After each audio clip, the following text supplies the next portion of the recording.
اور دوسری صفت کیا ہے؟ وہ یقیمون الصلاۃ، کہ نمازوں کو قائم کرتے ہیں۔ تو حضرت ابن عباس رضی اللہ تعالیٰ عنہ فرماتے ہیں کہ قائم کرنے کا معنی یہ ہے یقیمون الصلاۃ بفروضها، کہ نماز جو ہے اس کے ارکان، اس کے شروط کے ساتھ صحیح معنوں میں ادا کرتے ہیں۔ وقال ذاک عن ابن عباس رضی اللہ تعالی عنہ اقامت الصلاۃ اتمام الرکوع والسجود والتلاوۃ والخشوع والاقبال علیہا فیہا۔ حضرت ذاک نے حضرت ابن عباس رضی اللہ تعالی عنہ سے نقل فرمایا کہ اقامت الصلاۃ کا کیا معنی ہے؟ انہوں نے فرمایا کہ رکوع پورا پورا کرے، سجود پورا پورا کرے، تلاوت صحیح معنوں میں کرے، اور نماز میں پورا خشوع ہو اور نماز میں پوری توجہ ہو، نماز کی طرف توجہ ہو اور نماز کے اندر توجہ ہو۔ انہوں نے فرمایا اقامت الصلاۃ کا یہ معنی ہے۔ قال قتادہ اقامت الصلاۃ المحافظۃ علی مواقیتها ووضوئها ورکوعها وسجودها۔ حضرت قتادہ فرماتے ہیں کہ اقامت الصلاۃ کا معنی یہ ہے کہ نماز کے اوقات کی پوری پوری حفاظت کرے اور وضو کی پوری پوری حفاظت کرے، رکوع اور سجود کے ادا کرنے میں پوری پوری حفاظت کرے۔ وقال مقاتل بن حیان اقامتها المحافظۃ علی مواقیتها واسباغ الطہور بها وتمام رکوعها وسجودها وتلاوۃ القرآن فیها والتشہد والصلاۃ علی النبی صلی اللہ علیہ وسلم فهذا اقامتها۔ مقاتل ابن حیان فرماتے ہیں کہ اقامت کا معنی کیا ہے؟ المحافظۃ علی مواقیتها، نماز کے اوقات کا پورا پورا خیال کرے، واسباغ الطہور اور طہارت کا پورا پورا اکمال کرے، اور رکوع پورا کرے، سجود پورا کرے، تلاوت قرآن پوری کرے، تشہد پوری طرح پڑھے، اور حضور صلی اللہ علیہ وسلم پہ جو نہ درود شریف پڑھنا ہے نماز میں وہ بھی صحیح معنوں میں ادا کرے۔ یہ معنی ہے اقامت الصلاۃ کا۔ تو ان تمام اقوال کا خلاصہ یہ ہے کہ اقامت الصلاۃ کا معنی نماز پڑھنا نہیں، اقامت الصلاۃ کا معنی ہے کہ نماز کو صحیح معنوں میں قائم کرنا۔ قائم کرنے کا کیا معنی؟ کہ اوقات کا خیال رکھے، طہارت کا خیال رکھے، اور رکوع اور سجود کا خیال رکھے، اور تلاوت قرآن جو کرے تو صحیح مخارج کے ساتھ کرے، اور نماز میں کامل مکمل توجہ ہو، گویا اپنے اللہ کو دیکھ رہا ہے، اور اگر یہ مرتبہ نہ ملے تو یہ یقین ہو کہ میرا اللہ میری حرکات کو دیکھ رہے ہیں، تو پھر جا کے اقامت الصلاۃ کا معنی ادا ہوگا۔ ورنہ یہ ہے کہ صرف اللہ اکبر کرتا رہے، نہ رکوع کا پتہ ہے نہ سجود کا پتہ ہے، اور قرآن پاک پڑھ رہا ہے تو وہ بھی غلط پڑھ رہا ہے، اور تشہد کا بھی کوئی پتہ نہیں، رکوع اور سجود میں اطمینان اور طمانینت بھی نہیں ہے، تو پھر گویا نماز ادا ہی نہیں ہوتی۔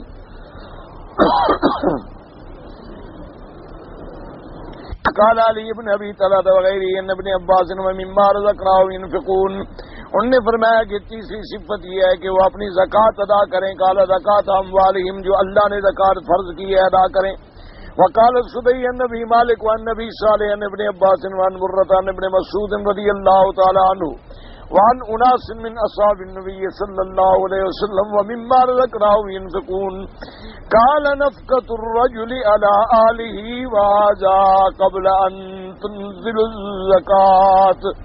انہوں نے فرمایا کہ حضرت ابن مسعود اور حضور پاک کے اور صحابہ رضوان اللہ علیہم اجمعین فرماتی ہیں کہ مما رزقناہم ينفقون کا کیا مطلب ہے کہ انسان اپنے اہل و عیال کا خرچ ادا کرے، یعنی انسان کے بیوی بچے جو ہیں ان کا بھی خرچہ اس کے ذمہ شرعاً واجب ہے، اور ہر آدمی پر واجب ہے اس کی حیثیت کے مطابق۔ امیر اپنی حیثیت کے مطابق، متوسط اپنی حیثیت کے مطابق، فقیر اپنی حیثیت کے مطابق، ان کے لیے رہائش کا انتظام، ان کے نفقے کا انتظام، یہ شرعاً اس کی ذمہ داری ہے جو اللہ تبارک و تعالی نے قرآن مقدس میں اس کے ذمہ لگا دی ہے۔ اور مفسر رحمۃ اللہ علیہ فرماتی ہیں کہ یہ زکوٰۃ سے نازل ہونے سے قبل کا حکم ہے، یعنی پھر زکوٰۃ جب آ گئی وہ تو فرض ہو گئی۔ وقال جويبر بن الزاكي كانت النفقات قربان يتقربون بها الى الله الى قدر مسيرتهم وجهدهم حتى نزلت فرائض الصدقات 7 آيات في سورة براءة مما يذكر فيهن الصدقات هن الناسخات المثبتات. حضرت ذاک فرماتی ہیں کہ نفقات کا معنی کیا ہے؟ نفقات کا معنی ہوتا ہے ایسے خیرات کے کام جس سے اللہ تبارک و تعالیٰ کی رضا حاصل کی جائے، یعنی اللہ کے راستے میں خیرات کرنا، قربانی کرنا، صدقہ کرنا، خیرات کرنا، اللہ کا تقرب تلاش کرنا، اور اس کے بعد اپنے اس میں جد و جہد کرنا. فرماتی ہیں اس کے بعد حتیٰ کہ آیت نازل ہو گئی فرائض کی، انما الصدقات للفقراء والمساکین والعاملین والمؤلفۃ قلوبهم وفی الرقاب. پھر اللہ نے زکوٰۃ کے فریضے نازل فرما دیے اور فرماتی ہیں کہ وہ جب حکم آیا تو اصل حکم وہی ہوگا، باقی صدقے سب نفلی ہو جائے گے. یعنی زکوٰۃ تو فرض ہے، اسی طرح اہل و عیال کا خرچہ جو ہے وہ بھی انسان پہ وجوب کے درجے میں ہے، اور اسی طرح اگر والدین مسکین ہیں تو اولاد پر والدین کا خرچہ بھی شرعاً واجب ہے. اور اسی طرح صدقہ فطر جو رمضان کے بعد آپ ادا کرتے ہیں اور صدقہ فطر کا دینا بھی انتہائی ضروری ہے. اسی طرح صاحب نصاب کے لیے قربانی کا کرنا جو ہے سال میں وہ بھی ضروری ہے. تو ساری چیزیں اس کے اندر آ گئیں. وَمِمَّا رَزَقْنَاهُمْ يُنْفِقُونَ میں وَقَالَ قَتَادَةُ وَمِمَّا رَزَقْنَاهُمْ يُنْفِقُونَ فَأَنْفِقُوا مِمَّا آتَاكُمُ اللَّهُ هَذِهِ الْأَمْوَالُ أَوَادٌ وَوَدَائِعُ عِندَكَ يَا ابْنَ آدَمَ يُوشِكُ أَن تُفَارِقَهَا. حضرت قتادہ فرماتی ہیں اللہ نے فرمایا مما رزقناہم ينفقون، اس کا معنی کیا ہے؟ تم خرچ کرو اللہ کے راستے میں جو اللہ نے تم کو دیا ہے، کیونکہ یہ اموال جو ہے تمہارے پاس عاریہ کے طور پر ہیں، تمہارے پاس اللہ کی دی ہوئی امانت ہے، تو اس امانت سے قریب ہے کہ تم جدا ہو جاؤ گے، یعنی موت کے بعد تو سب کچھ آدمی نے چھوڑ جانا ہے. تو لہذا وہ پوری کوشش کرے کہ اللہ تبارک و تعالیٰ کے راستے میں خرچ کرے، اور جو اللہ کے راستے میں خرچ کریں گے صرف وہی محفوظ رہے گا. کیونکہ میرے آقا کی حدیث سے مبارک ہے، حضور صلی اللہ علیہ وسلم کا ارشاد مبارک ہے، آپ نے فرمایا کہ ما اکل تھا فافنئی تھا، ما لبست فابلی تھا، ما تصدقت فامزئی تھا، او کما قال النبی صلی اللہ علیہ وسلم. حضور نے فرمایا کہ جو تم کھا جاتے ہو ختم ہو گیا، جو تم پہن لیتے ہو وہ سیدھا ہو گیا، تمہارے لیے تو وہی ہے جو تم نے خرچہ کیا اللہ کے راستے میں، وہ آگے کے بینک میں محفوظ ہو گیا. اور پھر اللہ تبارک و تعالیٰ اس پہ 10 گنا عطا فرمائے، اللہ تبارک و تعالیٰ اس پہ 700 گنا ثواب عطا فرمائے، اللہ تبارک و تعالیٰ حرمین میں جو خرچ کریں اس کے لیے 1 لاکھ عطا فرمائے. اور حرمین شریفین کے صدقات میں یہ بھی حکم ہے کہ بازار میں سودا جو خریدو اس پر بھی خیرات کا ثواب ملتا ہے. یعنی اتنی بڑی نیکی ہے کہ سودا بھی اپنا لے آؤ، سامان بھی اپنا خرید لو، لیکن دل میں یہ نیت ہو کہ یہ حرمین کے ہمسائے ہیں، ان کو فائدہ ہو جائے، تو اللہ تبارک و تعالیٰ فرماتے ہیں اس پر بھی ہم ان کو صدقہ و خیرات کا ثواب عطا فرماتے ہیں. اختار ابن جریر ان الآیت عامۃ فی الزکاۃ والنفقات فإنه قال وأولى التأویلات وعقاب صفت القوم یکون لجمیع اللازم لهم فی اموالهم والدین. حضرت ابن جریر رحمۃ اللہ علیہ نے فرمایا کہ یہ آیت جو ہے شامل ہے زکوٰۃ کے حکم کو بھی شامل ہے، صدقات کے حکم کو بھی شامل ہے، جمیع نفقات کو شامل ہے. انہوں نے فرمایا کہ یہی جو ہے سب سے زیادہ راجح قول ہے کہ بندے اللہ نے اپنے بندوں کے ذمہ لگا دیا ہے وہ فرائض بھی ادا کریں، واجبات بھی ادا کریں، نفلی صدقات بھی ادا کریں. زکاتن کانت ذالک او نفقتن من لزمت نفقتہ من اہل و اعیال، یا چاہے زکات ہو یا ان لوگوں کا نفقہ جو اس کے ذمہ واجب ہے جیسے بیوی بچوں کا نفقہ وغیرہ، ممن یجب علیہم نفقتہ بالقرابۃ والملک، یا بعض رشتہ دار غریب ہیں یا بعض غلام ہیں وہ غریب ہیں، وغیرہ ذالک لأن اللہ تعالی اما وصفهم ومدحهم بذلك وكل من الانفاق والزکات ممدوح به محمود علیہ. کیونکہ اللہ تبارک و تعالی نے قرآن پاک میں ایک عام ارشاد فرما دیا کہ وَمِمَّا رَزَقْنَاهُمْ يُنْفِقُونَ، کہ مومن لوگ وہ ہیں جنہوں ہم نے ہمارے رزق میں سے جو ہم نے ان کو دیا ہے کچھ حصہ اللہ کے راستے میں خرچ کرتے ہیں. قلت كثيرا ما يقرن الله تعالى بين الصلاة والإنفاق من الأموال فإن الصلاة حق الله وعبادته واشتملت على توحيده والثناء عليه وتمجيده والابتهال إليه ودعائه والتوكل عليه والإنفاق ومن الإحسان إلى المخلوقين بالنفع المتعدي إليهم وأولى الناس بذلك القرابات والأهلون والمماليك ثم الأجانب فكل من النفقات الواجبة والزكاة المفروضة داخل في قوله تعالى ومما رزقناهم ينفقون. اب مفسر رحمۃ اللہ علیہ فرماتے ہیں کہ قرآن پاک میں جہاں اللہ نے نماز کا حکم دیا وہاں اللہ نے خیرات کا بھی حکم دیا. کیا وجہ ہے کہ نماز جو ہے وہ اللہ کا حق ہے. حقوق اللہ میں سب سے مقدم جو ہے نماز ہے اور عبادت بدنیہ میں سب سے مقدم جو ہے وہ نماز ہے اور بندوں کے حق میں سب سے مقدم جو ہے وہ زکوٰۃ ہے اور عبادات مالیہ میں سب سے عام جو ہے وہ زکوٰۃ ہے. اس لیے اللہ نے قرآن میں ان کو ہمیشہ اکٹھے ذکر کیا. اقیم الصلاۃ وآتوا الزکاۃ اقیم الصلاۃ وآتوا الزکاۃ. جیسے یہاں فرمایا یقیمون الصلاۃ ومما رزقناہم ينفقون.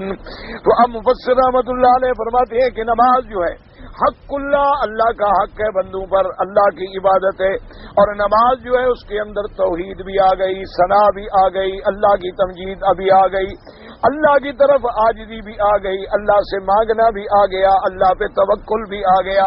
تو جس نے نماز ادا کی گویا اس نے اللہ کی توحید پر اقرار کیا اور یہ بھی اقرار کیا کہ عبادت خالص اللہ کے لیے ہے اور کسی کے لیے نہیں ہے. اور نماز میں اس نے قرآن بھی پڑھا, دعا بھی مانگی, اللہ کا حمد و ثنا بھی بیان کیا اور نماز کے اندر عاجزی کا اظہار بھی کیا. کیونکہ حدیث میں آتا ہے کہ جب بندہ سجدے میں ہوتا ہے تو اپنے اللہ کے زیادہ قریب ہوتا ہے, کیونکہ ہماری عاجزی کی انتہا ہو جاتی ہے نا جی کہ ہمارے پاس کیا ہے, ہم ایک عاجز بندے ہیں. اللہ تبارک و تعالیٰ کے آگے مٹی پہ گر گیا کہ یا اللہ جو تو نے سب سے ہمیں اچھا چہرہ دیا تھا وہ بھی ہم نے مٹی میں تیرے آگے ڈال دیا, اب تو ہم پر رحم فرما دے. تو اللہ تبارک و تعالیٰ زیادہ قریب ہوتے ہیں بندے کے. اسی لیے حکم ہے کہ سجدے میں جو دعائیں مانگی جائیں وہ زیادہ قبول ہوتی ہیں. تو اللہ تبارک و تعالیٰ نے قرآن میں جہاں بھی نماز کا ذکر کیا ہے اس کے بعد اموال کا ذکر کیا. اس میں کیا ہے کہ وہ اموال جو اللہ نے تمہارے ذمہ واجب کیے ہیں وہ یہ ہے کہ اللہ کے بندوں پہ احسان کرو, اللہ کے بندوں کو نفع پہنچاؤ. اللہ تبارک و تعالیٰ کے بندوں کو نفع پہنچانے میں سب سے زیادہ حق جو ہے وہ رشتہ داروں کا ہے کہ آت ذی القربى حقہ والمسکین. اگر خیرات بھی کرو صدقات بھی کرو تو سب سے زیادہ مستحق جو ہیں تمہارے قریبی رشتہ دار ہیں. اچھا, قریبی رشتہ داروں میں جتنا رشتے میں قریب ہے اتنا خیرات میں زیادہ حقدار ہے. یعنی جیسے والدین ہیں, اولاد ہے, پھر بھائی ہیں, چچے ہیں, تو جتنا رشتہ قریبی ہے اگر وہ غریب ہے تو تیرے خیرات کا وہ زیادہ مستحق ہے. تو اس لیے حکم ہے کہ سب سے پہلے اپنے رشتہ داروں کو ادا کرو. اور اس کے بعد جو غلام ہے تمہارے ہاتھ میں وہ بیچارے کہیں نہیں جا سکتے, وہ بھی تمہارے محتاج ہیں. آج کل غلام تو نہیں ہوتے, آج کل ملازم ہیں, نوکر ہیں, وہ بھی بیچارے پابند ہیں, تمہارے پاس رہتے ہیں, تمہاری ڈیوٹی کرتے ہیں, کہاں جائیں. اور سب سے بہتر یہ بھی ہوتا ہے کہ آدمی اپنے ملازمین کے بارے میں باخبر بھی ہوتا ہے, اس کو پتہ ہوتا ہے کہ یہ غریب ہے یا امیر ہے. تو صحیح مصرف زکوٰۃ کا وہی لوگ ہوتے ہیں کہ آدمی تسلی کے ساتھ ان لوگوں پہ زکوٰۃ خرچ کرے جو صحیح معنوں میں حقدار ہیں. اور اسی طرح یا دین کے مدارس ہیں, چونکہ وہاں ہماری ذمہ داری ختم ہو جاتی ہے, پھر ان علماء کی ذمہ داری ہے کہ وہ زکوٰۃ کو صحیح مصرف کے اندر خرچ کریں تاکہ قیامت کے اندر ذمہ داری پھر ان پر آ جاتی ہے. اور ہم ان دینی اداروں کو چلانے کے جب باعث بنتے ہیں تو گویا دین کو پھیلانے کا باعث بنتے ہیں, دین میں نشر و اشاعت کا باعث بنتے ہیں. آج اللہ کی شان سفر بھی کرنا ہے اور ابھی سے طبیعت ٹھیک نہیں, آپ دعا کریں گے اللہ صحت دیں گے. بس میں نے آپ سے وعدہ کیا تھا کہ پڑھاؤں گا ورنہ پڑھانے کی حالت نہیں. بہرحال اللہ محروم نہ فرمائے. دعا یہ کریں کہ اللہ پاک ہمیں ہمیشہ حرب سے محروم نہ فرمائے اور اللہ تبارک و تعالی خدمت دین سے محروم نہ فرمائے. دنیا تو معمولی چیز ہے, جب دین مل جائے دنیا تو خود بخود آ جاتی, دنیا تو اس کے پیچھے تابع ہوتی ہے. اللہ تبارک و تعالی نے جیسے کہ حضرت نانوتوی رحمۃ اللہ علیہ کا لکھا ہے انہوں نے کہ ایک شخص نے آ کر حضرت کی خدمت میں اس زمانے میں کوئی سونے کی اشرفیاں اور گنی شنی ہوتی تھی، وہ کچھ حضرت کی خدمت میں پیش کی، تو حضرت نے فرمایا ابھی مجھے تو ضرورت نہیں ہے۔ تو اس نے کہا حضرت آپ طلباء میں، مسکینوں میں، جو مدرسے میں غریب ہیں، ان میں خرچ کر دیں۔ انہوں نے فرمایا ابھی یہ سونا ہے، پھر میں بیچنے جاؤں، پھر اس کے پیسے لے آؤں، پھر طالبہ پہ خرچ کروں، تو اللہ نے تمہیں بھی عقل دیا ہے، دماغ دیا ہے، کوئی اندھے نہیں ہو، معذور نہیں ہو، تم خود خرچ کر دو طلبہ پر لا کر۔ اب وہ بیچارہ خیر چپ ہو گیا، وہ تھا وہ بھی کوئی پکا مرید، ضدی مرید تھا وہ۔ جب حضرت نماز پڑھنے کے لیے گئے تو اس نے حضرت کے جوتے کے اندر رکھ دی۔ حضرت نماز پڑھ کے جب واپس آئے تو شریعت کا حکم ہے کہ مسجد سے نکلو، اگر جوتا پہننا ہو تو پہلے جوتے کو ہلا لو تاکہ کوئی اس کے اندر کیڑا مکوڑا، کوئی ایذا دینے والی چیز نہ بیٹھی ہو۔ تو حضرت نے سنت کے مطابق جو ہلایا تو وہ جناب سونے کی گنیاں باہر آ گئی۔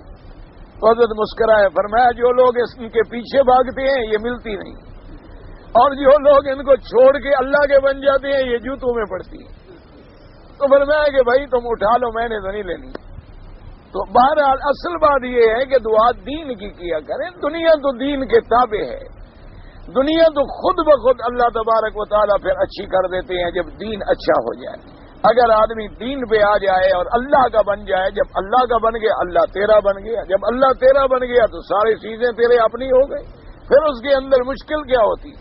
اسی لیے حکم ہے کہ آدمی ہمیشہ اپنے دین کی صلاح مانگے اور دنیا کی بھی مانگے، جیسے ربنا آتنا فی الدنیا حسنۃ وفی الآخرۃ حسنۃ وقنا عذاب النار۔ اب جناب فرماتے ہیں مما رزقناهم ينفقون ولهذا ثبت في الصحيحين ان ابن عمر رضي الله عنهما ان رسول الله صلى الله عليه وسلم قال بني الاسلام على خمس شهادة ان لا اله الا الله وان محمد رسول الله واقام الصلاة وایتاء الزکاۃ وصوم رمضان وحج البیت۔ جیسے کہ میرے آقا نے فرمایا کہ اسلام کی بنیاد جو ہے 5 چیزیں ہیں۔ سب سے پہلے کیا ہے؟ شہادت اللہ الہ الا اللہ وان محمد رسول اللہ واقام الصلاۃ، نمازوں کا قائم کرنا، زکاتوں کا ادا کرنا، رمضان کا روزہ رکھنا، اللہ کے گھر کا حج ادا کرنا، والاحادیث فی ھذا کثیرۃ واسع الصلاۃ فی کلام عربی الدعاء۔ مفسر فرماتا ہے کہ اس کے بارے میں بہت ساری احادیث مبارکہ جو فضیلت نماز کے اندر آئی ہیں۔ کہتے ہیں صلاۃ کا معنی کیا ہے؟ لغت عرب کے اندر تو صلاۃ کا معنی ہے دعا مانگنا۔ قال حارث لا يبرح الدهر بيتا وانزبر صلى عليها وزمزما وقال ايضا وقابل الريح في دنيا وصلى على دنيا وارتسم انشد عمر بن جرير مستجدا على ذلك وقال الاخر وهو الآشي ايضا تقول بنتي وقد قربت مرتحلا يا رب جنب ابد الاوصاب والوجاء عليك مثل الذي صليت فاقتمدي نوما فان لجنب المرء مستجاع۔ تو وہاں بھی انہوں نے لفظ جو ہے صلی علیہا یعنی دعا علیہا، وصلی علی دنیا دعا علیہا، علیک مثل الذی صلیت مانا ہے کہ دعوت۔ تو لغت عرب کے اندر جو دعا کا لفظ ہے، صلاۃ کا لفظ ہے، وہ بمانے دعا میں استعمال ہوتا ہے۔ یقول علیک من الدعاء مثل الذی دعیتہ لی، یعنی تیرے لیے میں دعا ہے جیسے کہ تو نے میرے لیے دعا کی ہے۔ تو نماز کا معنی دعا بھی آتا ہے، نماز کا معنی رحمت بھی آتا ہے، نماز کا معنی حرکت بھی آتا ہے، اور نماز کا معنی شرعاً جو ہم نماز ادا کرتے ہیں یہ بھی آتا ہے۔ وَهَذَا ظَاهِرٌ ثُمَّ اُسْتُعْمِلَتِ الصَّلَاةُ بِالشَّرْعِ فِي ذَاتِ الرُّكُوعِ وَالسُّجُودِ وَالْأَفْعَالِ الْمَخْصُوصَةِ بِالْأَوْقَاتِ الْمَخْصُوصَةِ بِشُرُوطِهَا الْمَعْرُوفَةِ وَصِفَاتِهَا وَأَنْوَاعِهَا الْمَشْهُورَةِ۔ اب مفسر رحمۃ اللہ علیہ فرماتے ہیں کہ اس کے بعد پھر یہ لفظ نماز جو ہے شریعت کے اعتبار میں استعمال ہوا، رکوع کے لیے، سجود کے لیے، افعال مخصوصہ کے لیے، جو اوقات مخصوصہ میں ہم ادا کرتے ہیں، جو ہمیں حضور پاک صلی اللہ علیہ وعلی آلہ وصحبہ وسلم تسلیما کثیرا کثیرا نے سمجھائے ہیں۔ اور اسی سے یہ مسئلہ بھی ہمیشہ یاد رکھیں کہ مومن کی صفت ہی یہ ہے کہ اللہ اور اللہ کے رسول کی اطاعت کرے۔ یہ بھی بہت بڑی لوگوں میں ایک جہالت ہے کہ جو بات قرآن میں ہے ہم مانتے ہیں، قرآن تو سمجھ ہی نہیں آ سکتا جب تک حضور پاک صلی اللہ علیہ وسلم ہمیں نہ سمجھائے۔ اب اسی طرح دیکھیں قرآن میں نماز کا حکم ہے اقیم الصلاۃ، لیکن نماز کیسے پڑھیں؟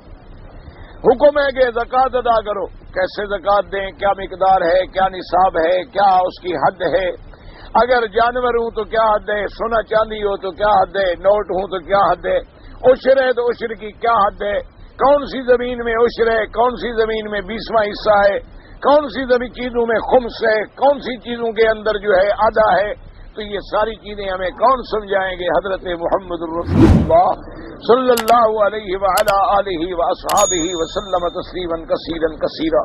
تو اصل میں حضور پاک کا جو اطاعت ہے وہ بھی اللہ کی اطاعت ہے۔ لقد کان لکم فی رسول اللہ اسوۃ حسنہ، اللہ نے ارشاد فرما دیا کہ ہم نے اپنے پاک پیغمبر میں تمہارے لیے ایک بہتر نمونہ رکھا ہے۔ اللہ نے حکم فرما دیا من یطع الرسول فقد اطاع اللہ، جس نے میرے نبی کی اطاعت کی اس نے گویا میری اطاعت کی۔ اسی لیے اللہ نے حکم دیا اطیعوا اللہ واطیعوا الرسول، اللہ کی اطاعت کرو اور اللہ کے رسول کی اطاعت کرو۔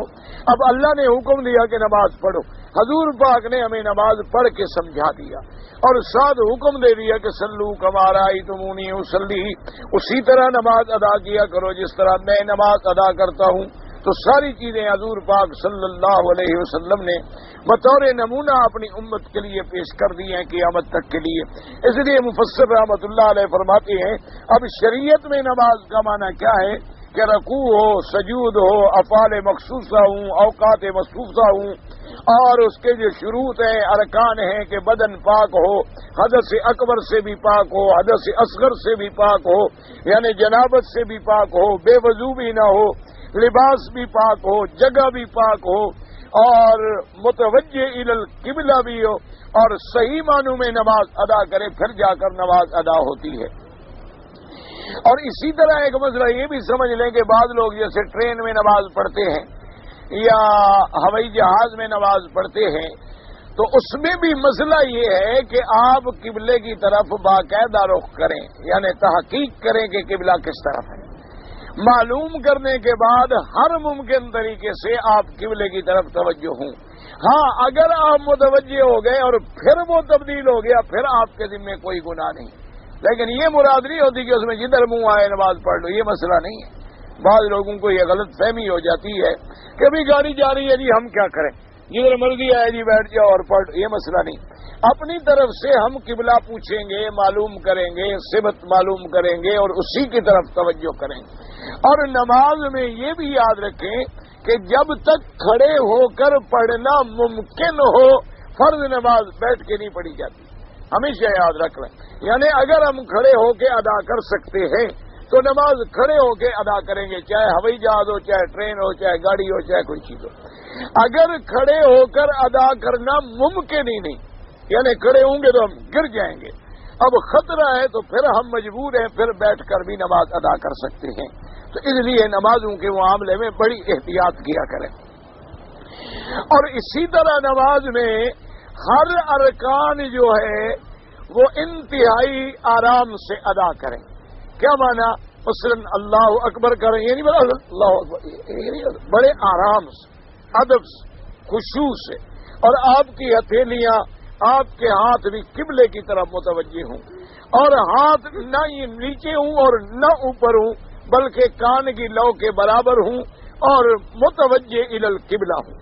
اور جب ہاتھ باندھے تو یہ جگہ جو ہے اس گٹے کے اوپر آنی چاہیے، یہ گٹا درمیان میں ہونا، یہ نہیں کہ یوں پکڑ لے، یہ آدمی یوں پکڑ لینا، یوں ہاتھ رکھنا جو ہے یضع یمینہ علی شمالہ، حضور نے فرمایا کہ اپنا دایاں ہاتھ جو ہے وہ اپنے بائیں ہاتھ اور اس انداز میں رکھا جائے۔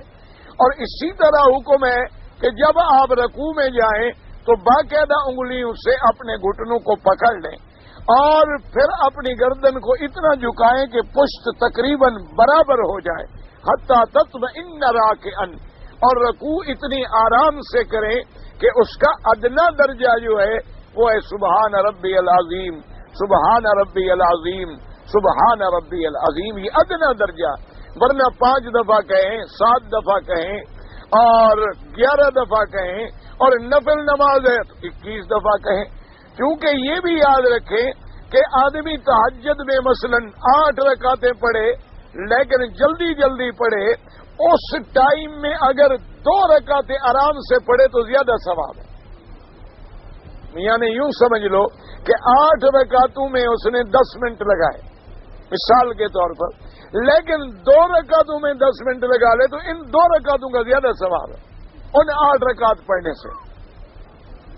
وجہ کیا ہے کہ قرآن کا فلسفہ یہ ہے کہ قیامت میں وزن اعمال کا وزن ہوگا، یعنی ہمارے اعمال تولے جائیں گے، ہمارے اعمال گنے نہیں جائیں گے. سمجھ آ رہی ہے نا بات کہ عمل جو ہے ہمارا وزن ہوگا، شمار نہیں ہوگا. یعنی یہ نہیں گنیں گے کہ اس نے 100 رکعت پڑھی ہے، یہ دیکھیں گے کہ کتنے ادب کے ساتھ پڑھی ہے، اس میں وزن کتنی پیدا ہوا ہے. اسی لیے اسلام کا اور کفر کا یہ بنیادی فرق ہے. اسلام میں چیز کا وزن ہے اور کفر میں عدد ہے. کفر میں آدمی گنے جاتے ہیں، اسلام میں تولے جاتے ہیں. اسلام یہ کہتا ہے کہ ساری دنیا ایک طرف اور حضرت محمد رسول اللہ ایک طرف. اب یعنی اور کافر کہیں گے کہ نہیں سب کا ووٹ برابر ہے. یعنی کافروں کے زمانے میں اگر کوئی نبی بھی ووٹ ڈالے تو ایک ووٹ ڈالا جائے گا نا، کیونکہ ان کے نزدیک تو ووٹ برابر ہے نا. یہ بڑی عقل والی قوم ہے نا، بیچارے بڑے سمجھدار لوگ ہیں کہ ان کے نزدیک عالم بھی برابر ہے، جاہل بھی برابر ہے، کافر بھی برابر ہے، مسلمان بھی برابر ہے، شرابی بھی برابر ہے، شریف بھی برابر ہے، بہت بڑا لیڈر بھی برابر ہے اور بہت بڑا گھٹیے سے گھٹیا آدمی بھی برابر ہے. اسلام کہتے نہیں وزن ہوگا کہ اللہ کے نبی کے بعد ساری مخلوق میں جو مرتبہ ابھی بکر و عمر کو ملا ہے وہ کسی کو نہیں ملا رضی اللہ تعالی عنہما. ان کے بعد پھر عثمان و علی کو جو مرتبہ ملا ہے وہ کسی کو نہیں ملا رضوان اللہ تعالی علیہم اجمعین. ان کے بعد پھر عشرہ مبشرہ کو جو ملا ہے وہ کسی کو نہیں ملا. ان کے بعد اصحاب بدر کو جو ملا ہے وہ کسی کو نہیں ملا. اس لیے حضور نے فرمایا کہ تم سونے کا پہاڑ خیرات کرو اور میرا صحابی ایک مٹھی بھر جو خیرات کرے تم اس کے مرتبے کو نہیں پہنچ سکتے.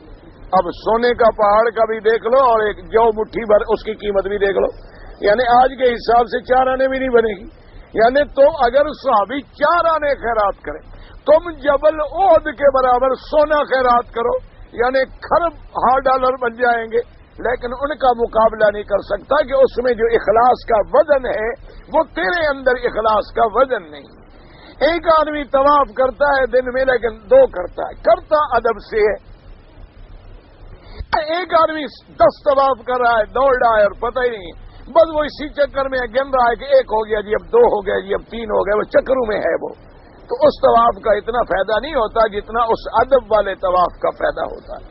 اب دیکھیں نا، اگر حجر اسود سے 1 پاؤں بھی آپ کا ادھر ہٹ گیا، آپ نے طواف کیا، پورے 7 چکر لگائیں، طواف کا کوئی فائدہ نہیں، طواف ادا ہی نہیں ہوا. کیونکہ وہ جو پٹا پڑا ہوا ہے اس سے آپ پہلے کھڑے ہوں تاکہ آپ کے کندھے کے برابر ہو. اگر 1 قدم آگے بڑھ گئے طواف ہوگا ہی نہیں. اگر آپ نے رکن یمانی سے نیت کر لی طواف نہیں ہوگا. اگر آپ نے دروازے مبارک کے سامنے سے نیت کر لی طواف نہیں ہوگا. اگر آپ حتیم کے اندر سے گزر گئے طواف نہیں ہوگا.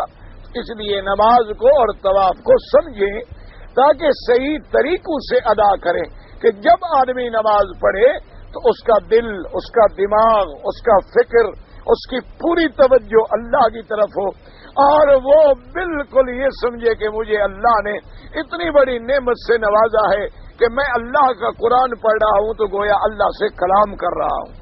اور پھر جب رکوع کرے اطمینان سے، جب رکوع سے کھڑا ہو تو سمع اللہ لمن حمدہ ربنا لک الحمد حمدا کثیرا طیبا مبارکا کما یحب ربنا ویرضی.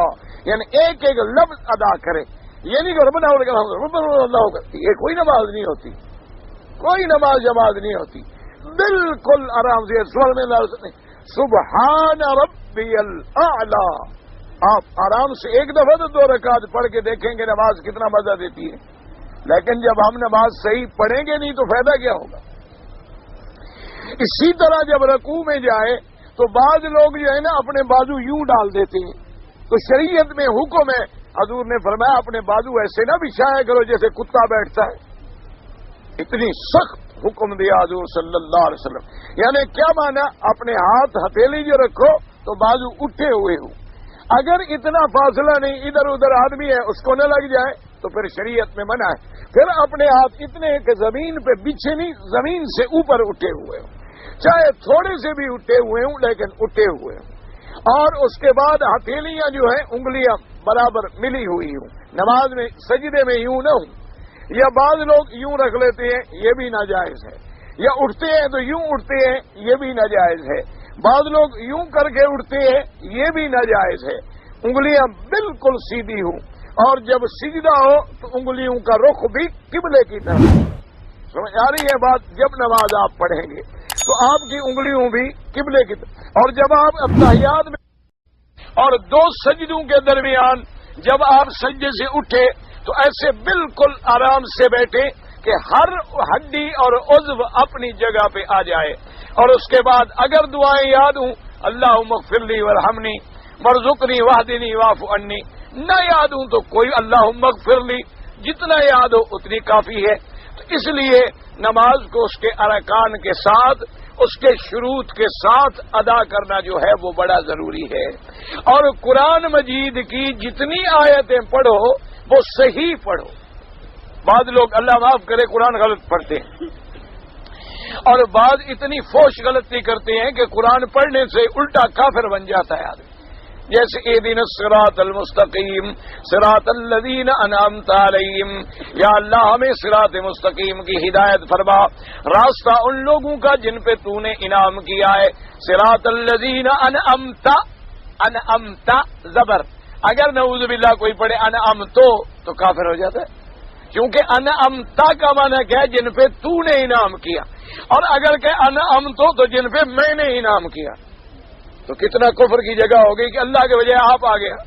اس لیے آدمی کافر ہو جاتا ہے. تو اس لیے اپنا قرآن کسی قاری کے پاس بیٹھ کے صحیح کرا لیں. جی میں فاتحہ ٹھیک پڑھتا ہوں، میں جناب قل اللہ احد ٹھیک پڑھتا ہوں، میں قل اعوذ برب الفلق، جو بھی آپ کو اللہ نے توفیق دی ہے جتنی یاد ہے.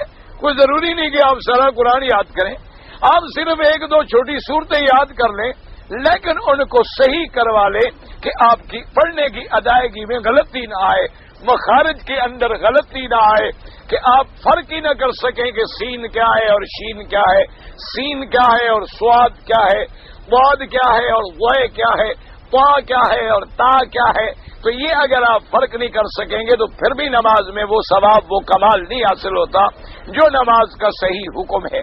اور اسی طرح جب نماز میں ہوں تو یمین اور شمال ادھر ادھر دیکھنے سے باز رہیں، اور نظر اپنے سجدے والے مقام پہ.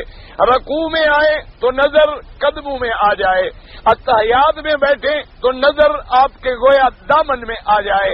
اور جب سلام پھیرے تو پورے طریقے سے السلام علیکم ورحمۃ اللہ، تاکہ یہ آپ کا چہرہ جو ہے ادھر والوں کو نظر آئے. اور اسی طرح السلام علیکم ورحمۃ، یہ نہیں، یہ کوئی نہیں. نماز تو ہو جاتی ہے، جان تو چھوٹ جاتی ہے تمہاری، لیکن وہ ثواب حاصل نہیں ہوتا جو اللہ تبارک و تعالیٰ نے نمازوں پہ رکھا ہے. صحابہ فرماتے ہیں جب حضور سلام پھیرتے تھے ہم صف والے حضور کا رخسار مبارک دیکھتے تھے، اور جب ادھر سلام پھیرتے تھے تو ہم حضور کا رخسار مبارک کو دیکھتے تھے. تو اس طرح پورا سلام ہو، اور نیت یہ ہو کہ اللہ کی طرف سے سلام تھی. جتنے نماز میں ہیں، جتنے مومنین ہیں، جتنے اللہ کے فرشتے ہیں، جتنے اللہ کے ملائکہ ہیں، سب نماز میں حاضر ہوتے ہیں. ان سب کے لیے اللہ تبارک و تعالیٰ سے سلامتی مانگے.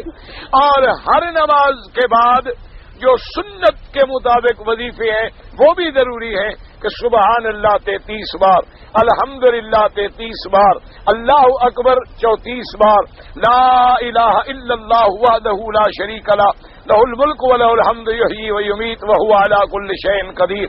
صبح کی نماز کے بعد، مغرب کے بعد 10 دفعہ آیت الکرسی، قل هو اللہ احد، قل اعوذ برب الفلق، قل اعوذ برب الناس، یہ 3 دفعہ پڑھ کے اس کے بعد اللہ تبارک و تعالیٰ سے اپنی دعا کریں. تو انشاءاللہ پھر دیکھیں کہ نماز کے اندر کتنے بڑے مراتب ملتے ہیں اور نماز کے اندر کتنے بڑے ہمیں فوائد حاصل ہوتے ہیں. آپ 2 رکعت پڑھا کریں لیکن پڑھے خشوع کے ساتھ. آپ ایک طواف کریں لیکن ادب کے ساتھ کہ نظر جھکی ہوئی ہے اور دل و دماغ میں فکر ہے کہ میرا مولا میں اتنا بڑا گندا گناہگار عاجز آدمی ہوں، اور آج تیرا گھر ہے، اور یہ وہ جگہ ہے جہاں 1,24,000 نبی گھوما تھا، اور آج میں ان کے قدموں پہ گھوم رہا ہوں۔ میری طاقت ہے، یہ تو تیرا کرم ہے کہ تو نے کہاں سے بلا کے ہمیں اندر کھڑا کر دیا۔ تو اب اگر اپنے اندر بلا لیا ہے تو ہمیں دھکا دے کے خالی تو نہ لوٹا، ہمیں اگر بلا لیا ہے تو پھر اپنی رحمتیں بھی ہمیں عطا فرما، پھر اپنے گھر کے برکات و ثمرات بھی ہمیں نصیب فرما۔ اور پھر ہم تو عاجز ہیں، ہم تو بالکل گناہگار ہیں، سراپا خطا ہے اور مجسم گناہ ہے، لیکن اس کے بعد بھی تو راضی ہوا اور اندر آنے دیا۔ تو اب اندر بلا کے کوئی کریم کسی کو دھکا تو نہیں دیتا، کوئی سخی کسی کو پھر محروم تو نہیں لوٹاتا، پھر تو تیرے شان کرم کے خلاف ہے کہ ہم خالی چلے جائیں، ہم جیسے دامن لے کے آئیں اسی طرح خالی واپس ہو جائیں، تو ہمارا تو کچھ بھی نہیں ہوگا، تیرے شان کرم پہ گلہ آئے گا۔ تو جو اکرم الاکرمین ہے، تو جو ارحم الراحمین ہے، اور اکرم من سئل و اجود من یؤتی، سب سے بڑی ذات جو دینے والی ہے۔ اور میرا اللہ، ہمیں گناہوں کی عادت ہے اور تجھے بخشنے کی عادت ہے، تو اپنی عادت پہ عمل فرما، ہمارے گناہوں پہ نظر تو نہ فرما، ورنہ اگر ہمارے گناہوں پہ نظر ہو گئی پھر ہم تو نہیں بچ سکتے، پھر تو ہمارے بچنے کا کوئی سوال ہی پیدا نہیں ہو سکتا، کیونکہ ہم تو انسان ہیں۔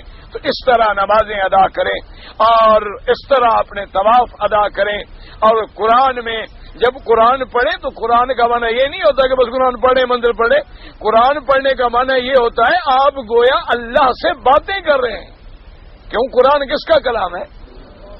تو جب اس کا کلام جو پڑھ رہے ہیں تو کس سے کلام کر رہے ہیں؟ اللہ سے کلام۔ اچھا، جب اللہ سے کلام کرے بندہ اور اس کے دل میں کوئی خوف بھی نہ ہو، دل میں کوئی ادب بھی نہ ہو، دل میں کوئی ڈر بھی نہ ہو، تو پھر یہ بندہ تو نہ ہوا، یہ تو کوئی اور چیز ہوا۔ اس لیے کہ اگر آپ کسی افسر سے بات کر رہے ہوں تو آپ کی نظر ادھر ادھر نہیں ہوتی، آپ کسی ہائی کورٹ کے جسٹس کے سامنے کھڑے ہوں تو مجال ہے کہ آپ جناب گردن ہلے، اور اگر آپ کوئی سوال بھی کرنا چاہیں گے تو 20 دفعہ گردن جھکائیں گے اور میرا کہیں گے اور پتہ نہیں کیا کیا کہیں گے۔ اور جب آپ اپنے اللہ سے ہم کلام ہیں، اللہ کی ذات سے ہم کلام ہیں، تو یہاں بھی ایسا ادب ہو، ایسا خشوع ہو، ایسا خضوع ہو، اور پھر دل میں شکر ہو کہ میرا مولا۔ دیکھو نا جی، آپ اگر مجھ سے ناراض ہوں تو بات کریں گے، اگر آپ مجھ سے ناراض ہوں یا میں ناراض ہوں کسی شاگرد سے تو آئے گا ملے گا بھی، ان کو جاؤ یار بس میرا وقت ضائع مت کرو، حضرت میں نے آپ سے کوئی بات کروں، چھوڑو یار کیا بات کرنی ہے آپ سے۔ تو اگر اللہ ناراض ہو تو اللہ ہمیں قرآن پڑھنے کیوں دے؟ تو جب اللہ کلام کرنے دے رہے ہیں تو معلوم ہوا کہ اللہ راضی ہے، تو جب راضی ہے تو پھر ہم وہی عمل کریں جو اس کی رضا کا ذریعہ بنے، ہمارے اوپر اس قرآن کی تلاوت کا اثر آ جائے۔ اس لیے مفسر رحمۃ اللہ علیہ فرماتی ہیں کہ نماز کا معنی یہ ہے، اور اس کے بعد فرماتے ہیں قال ابن جرير ولا ان الصلاه سميت الصلاه لان المصلي يتعرض للاستنجاء طلبت من ثواب الله بعمله ما يسأل ربه من حاجاته وقيل مشتقة من الصلوين اذا تحركا۔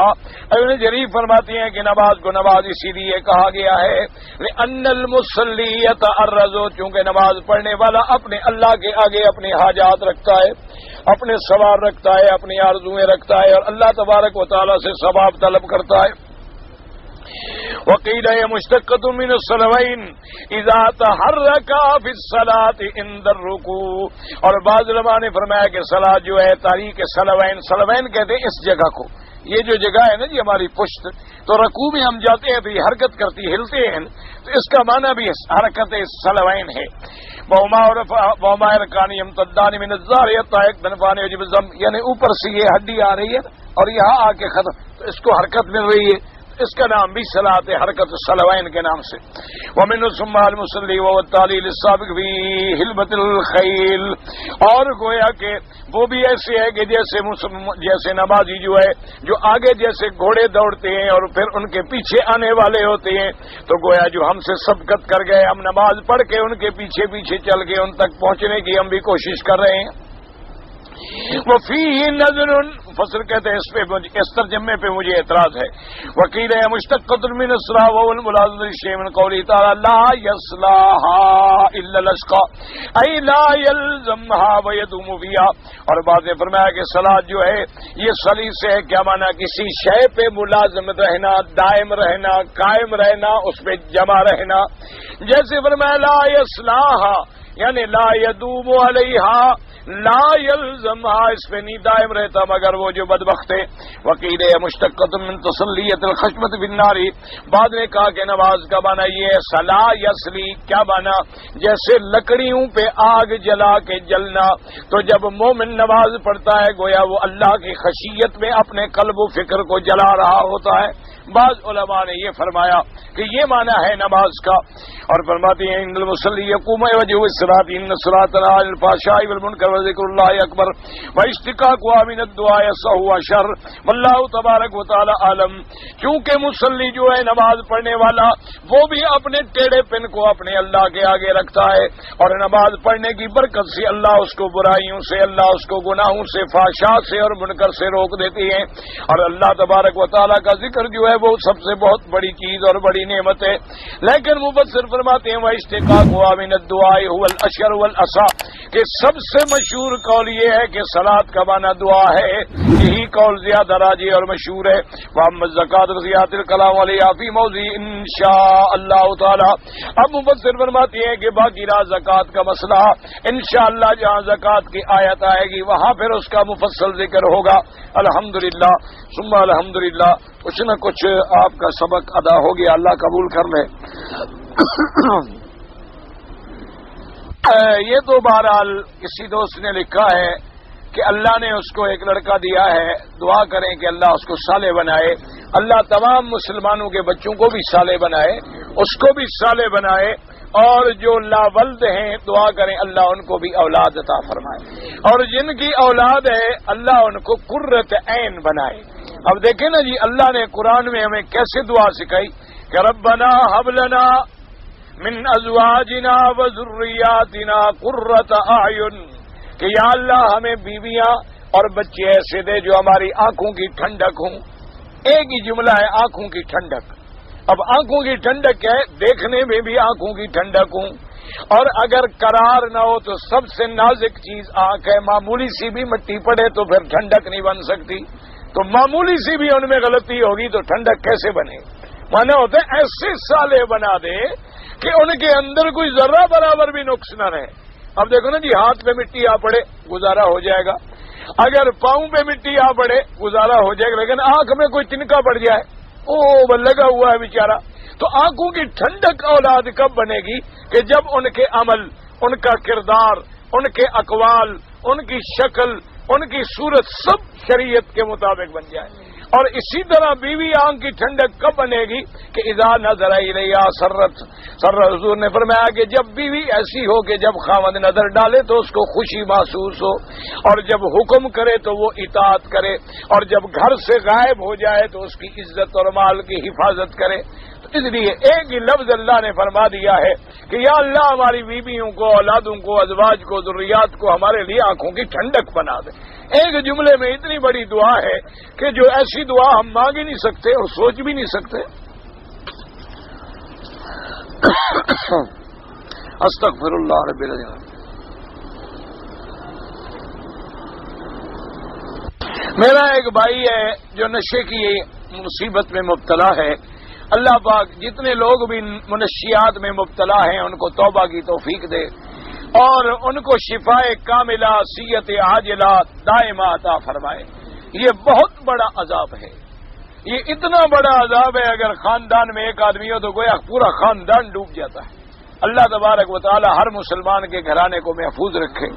اللہ تبارک و تعالی ہر مسلمان کو محفوظ رکھے، اور جو لوگ اس میں مبتلا ہیں اللہ ان پہ رحم فرمائے، اللہ انہیں توبہ کی توفیق دے، اور اللہ تبارک و تعالی ان کو بچائیں.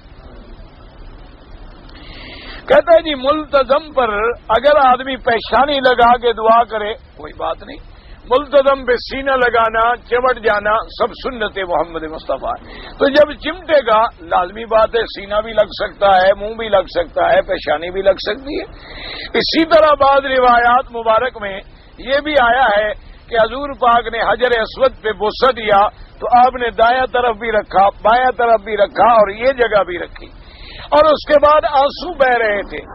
حضور صلی اللہ علیہ وسلم جب بوسہ دے کے فارغ ہوئے تو پیچھے سیدنا عمر کھڑے تھے، تو آپ نے فرمایا یا عمر ہاں ہونا تسکب الدموع، ادھر آؤ، یہی تو جگہ ہے جہاں آنسو بہائے جاتے ہیں۔ اس لیے کوئی حرج نہیں ہے، ملتزم پہ کھڑا ہونا، دعا مانگنا سب جائز ہے۔ کہتے ہیں جی بعض لوگ جو ہیں یہاں سے کفن لے کر زمزم میں دھو کے لے جاتے ہیں، کیا یہ شریعت میں جائز ہے؟ بالکل ناجائز ہے، کوئی مسئلہ نہیں اور کوئی اس بات نہیں۔ اگر یہ مسئلہ دین ہوتا تو جس پاک نبی نے ہمیں ناک میں پانی دینا بھی سکھلایا ہے، کلی کرنا بھی سکھلایا ہے، انگلیوں میں خلال کرنا بھی سکھلایا ہے، مسح کرنا بھی سکھلایا ہے، تو کفن دھونا بھی سکھلا دیتے۔ یہ کوئی مسئلہ نہیں ہے شریعت میں، یاد رکھو ہمیشہ۔ اور دوسری بخشش اگر زمزم کے کفن سے ہو جائے تو پھر تو جس کے اوپر مرضی آئے کفن دھو کے ڈال دیں، جان چھوٹ گئی، نہ نمازوں کی ضرورت نہ روزے کی ضرورت، بس کفن زمزم والا مل جائے۔ تو اس لیے ہمیشہ یاد رکھیں یہ تو محض ایک لوگوں نے یعنی اپنے اعتقاد کے مطابق ایک چیز خود بنائی ہے، ورنہ اس کا قرآن اور سنت سے کوئی ثبوت نہیں ملتا، اور نہ کسی صحابی نے ایسا عمل کیا ہے رضوان اللہ تعالی علیہم اجمعین۔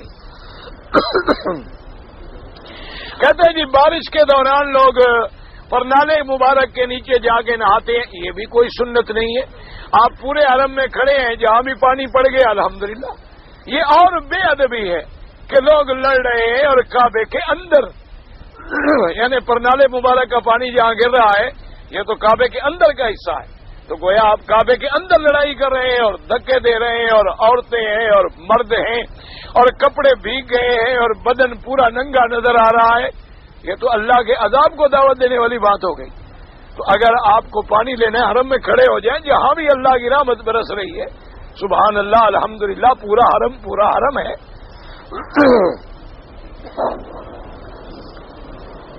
کہتے ہیں جی کہ حضور صلی اللہ علیہ وسلم نے جب مکہ مکرمہ سے ہجرت کی، آپ غار میں جب جا رہے تھے تو ایک عورت نے دیکھا اور اس نے حضور کے بارے میں راز کھولنا چاہا، اللہ نے اس کو پتھر کا بنا دیا، اور اس کا پتھر کا بت جو ہے وہ جبل ثور پہ موجود ہے۔ یہ بالکل جھوٹا قصہ ہے۔ دیکھیں جی غار ثور میں حضور داخل ہوئے، سیدنا ابی بکر ساتھ ہیں۔ اچھا حضور صلی اللہ علیہ وسلم سیدنا ابی بکر کی گود میں سر رکھ کے سوئے، واقعہ موجود ہے۔ کفار مکہ اوپر پہنچ گئے، انہوں نے نیچے دیکھنے کی کوشش کی ہوتی تو آپ کو دیکھ لیتے، اللہ نے قرآن نازل کیا، ان کو اندھا کر دیا۔ اور عنکبوت نے جالا تنا، کبوتر پہنچے، حضرت صدیق کا خادم روزانہ کھانا پہنچاتا رہا، خبریں پہنچاتا رہا، یہ سارا واقعہ موجود ہے۔ اگر عورت کا کوئی بات ہوتی تو وہ بھی ذکر ہو جاتا، لیکن مصیبت یہ ہمارے ملک والوں کو جو دین ہے اس کو تو تلاش کرتے نہیں، اور جو دین نہیں ہے اس کو ڈھونڈ ڈھونڈ کے لا رہے ہیں کہیں کہیں سے۔ اللہ تبارک و تعالی رحمت فرمائے۔ اللہ کے بندے جب پورا قصہ ہجرت کا موجود ہے، حضور پاک کا جانا موجود ہے، کافروں کا پہرا لگانا موجود ہے، کافروں کا قدم بقدم پہنچنا موجود ہے، پھر کافروں کا پہاڑ کے اوپر چڑھنا موجود ہے، اللہ کا قرآن اتارنا موجود ہے، اپنے نبی کی حفاظت فرمانا موجود ہے، آپ کا 3 دن غار میں رہنا موجود ہے، اور اس کے بعد حضور کا وہاں سے نکلنا، آپ کا سفر فرمانا، حضرت سیدنا صدیق کے غلام کا کھانا پہنچانا، اور روزانہ رات کو آ کے خبر دینا، اور پھر جس راستے سے جانا اسی پہ بکریاں لے جانا تاکہ پاؤں کے نشان مٹ جائیں۔ جب یہ ساری تفصیلات موجود ہیں تو یہ ایک بڑھیا کا قصہ رہ گیا، پتہ نہیں لوگ کہاں سے بنا۔ یہ اصل میں ہمارے ملک میں ہے، وہ ایک بڑھیا نکلی ہو 11ویں کا عذاب ڈال گئی، ایک کو یہاں انہوں نے پتھر بنا کے کھڑا کر دیا۔ خدا کے بندے کوئی بڑھیا چھڑیا نہیں ہے۔ انگوٹھی پہننا جائز ہے؟ بالکل جائز ہے۔ چاندی کی انگوٹھی ہو اور 3.5 ماشے سے وزن اس کا زیادہ نہ ہو تو اس انگوٹھی کا پہننا جو ہے وہ بالکل جائز ہے۔ اس میں اگر آپ کوئی نگ پہنے تب بھی جائز ہے، آپ اپنا نام لکھوا لیں تب بھی جائز ہے، اور مہر کے طور پہ استعمال کریں تب بھی جائز ہے، دانے ہاتھ میں پہنے تب بھی جائز ہے، بائیں ہاتھ میں پہنے تب بھی جائز ہے، کوئی منع نہیں ہے، صرف سونا حرام ہے۔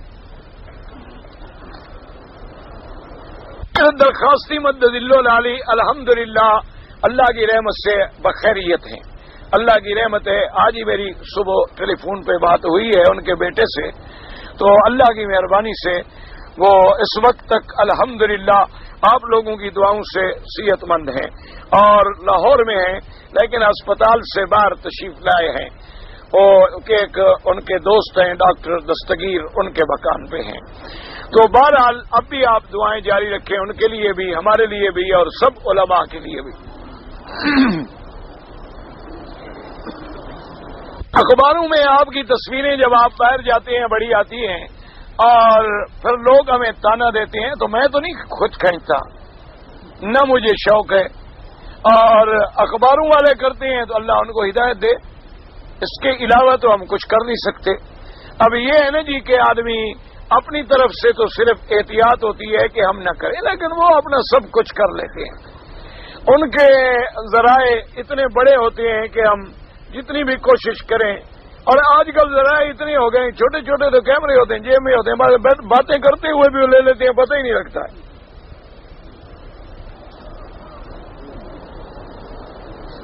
ایک عورت کا بچہ پیدا ہو جائے، اپنے بیٹے کو اگر اپنا دودھ نہ پلائے تو وہ گناہگار ہوگی۔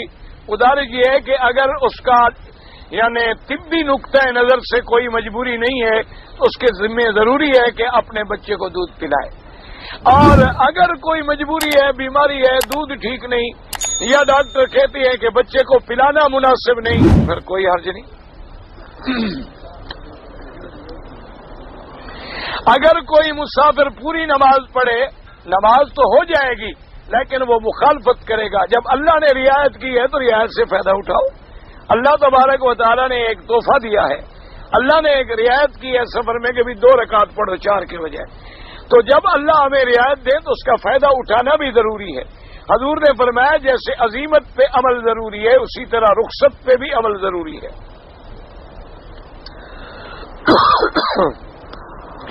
قرآن کی ایک آیت پڑھنے میں جو ثواب ملتا ہے، اگر ہم طواف میں پڑھیں بالکل ثواب ملے گا۔ حناف کے نزدیک فرائض کے آخری 2 رکعات میں سورت فاتحہ پڑھنے کا کیا دلیل ہے، تو آپ کوئی کتاب کھول لیں، مثلا ترمذی شریف ہے، نسائی شریف ہے، ابی داؤد ہے، اس کا کتاب الصلاۃ لے لیں، اس کے اندر ساری حدیثیں آپ کو مل جائیں گی۔ الحمدللہ ثم الحمدللہ۔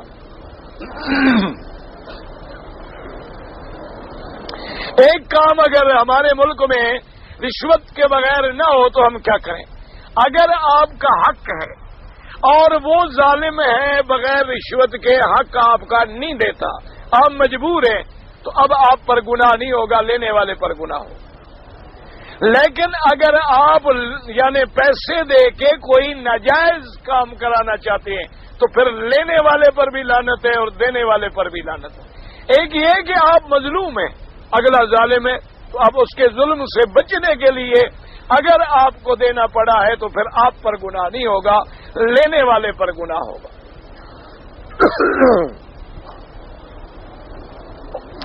سجدے میں دعائیں جو حدیث میں ہیں وہی کرے، لیکن امام ابو حنیفہ رحمۃ اللہ علیہ فرماتے ہیں فرض نماز میں تسبیح زیادہ پڑھے اور نفل نماز میں دعائیں کرے۔ گھوڑے کا گوشت جو ہے ہاں بالکل ثابت ہے، اور احادیث مبارک میں بھی اس کا ذکر موجود ہے۔ آج مولوی صاحبان کہتے ہیں کہ اگر حضور کو اللہ تبارک و تعالیٰ پیدا نہ فرماتے تو آسمان و زمین بھی پیدا نہ فرماتے۔ ایک روایت ہے لیکن وہ ضعیف ہے، قابل حجت نہیں ہے۔ بہرحال حضور کی شان ہی اتنی بڑی ہے کہ ساری مخلوق سے افضل ہے، سارے انبیاء سے افضل ہے، سارے رسولوں سے افضل ہے، آپ امام الانبیاء والاولین ہیں۔ اگر کسی نے محبت میں کہہ دیا تو حرج نہیں، لیکن حدیث کا حوالہ دے تو حدیث صحیح نہیں ہے۔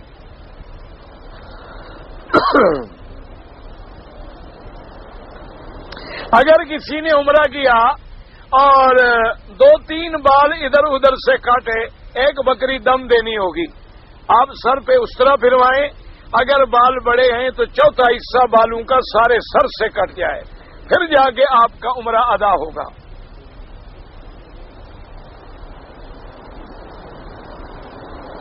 ہم حج کرنے کے لیے رہنا چاہتے ہیں، اللہ پاک ہر کسی کے لیے آسان کرے۔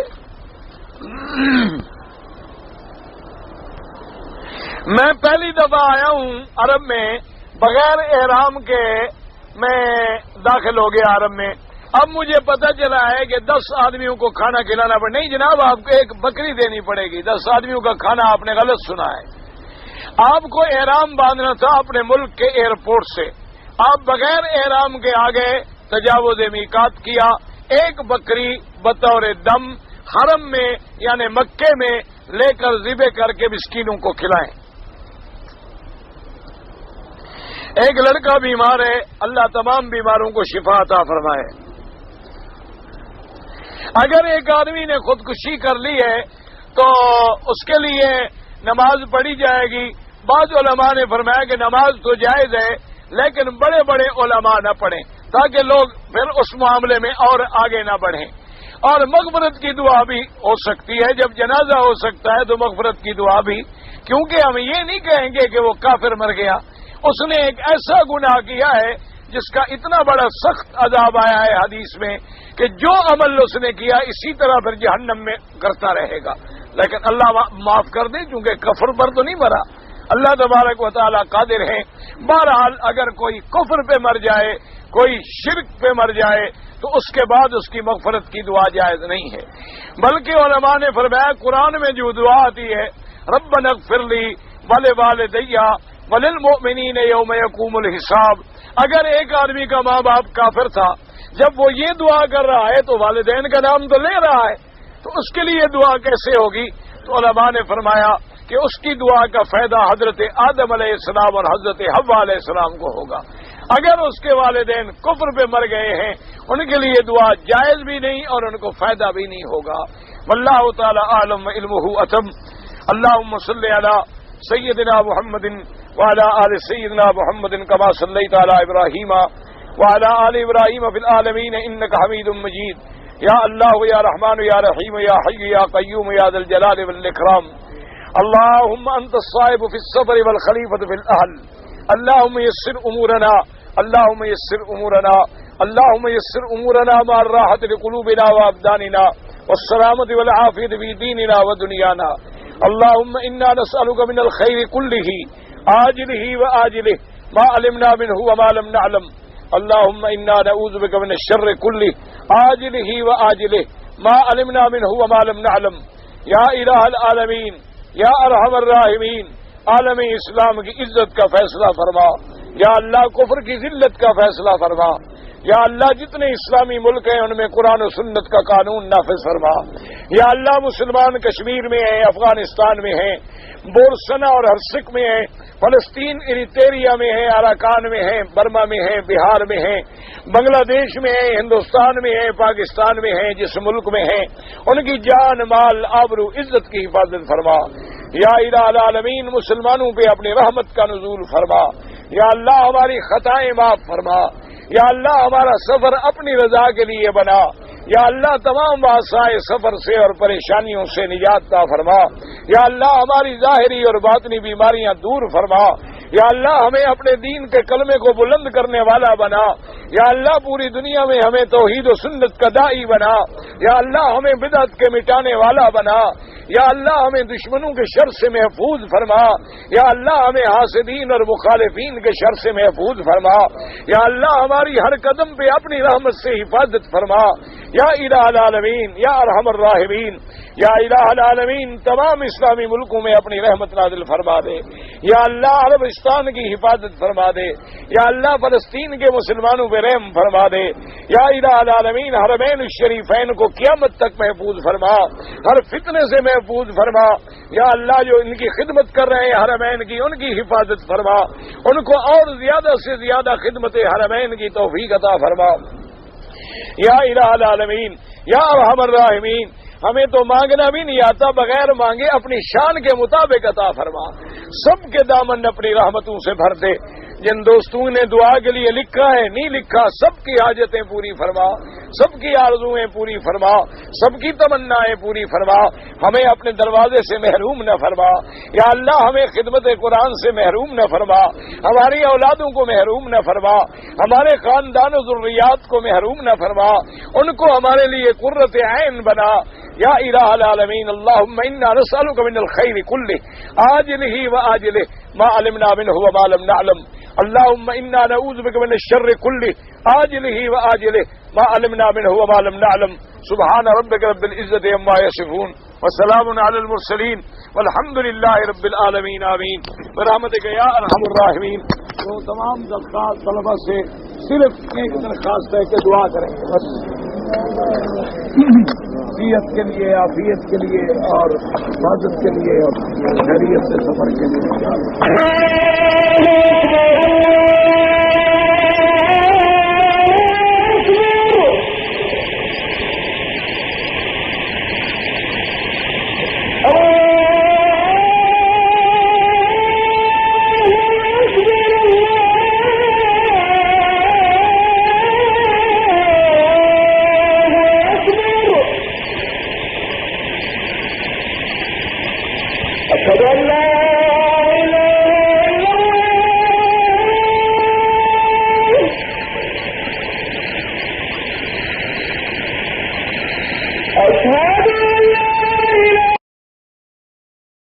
فإنا نسألك من الخير كله عاجله وآجله ما علمنا منه وما لم نعلم، اللهم إنا نعوذ بك من الشر كله عاجله وآجله ما علمنا منه وما لم نعلم، سبحان ربك رب العزة عما يصفون وسلام على المرسلين والحمد لله رب العالمين، آمين برحمتك يا ارحم الراحمین۔ تو تمام طلبہ سے صرف ایک درخواست ہے کہ دعا کریں بس، صحت کے لیے، عافیت کے لیے اور حفاظت کے لیے اور خیریت سے سفر کے لیے۔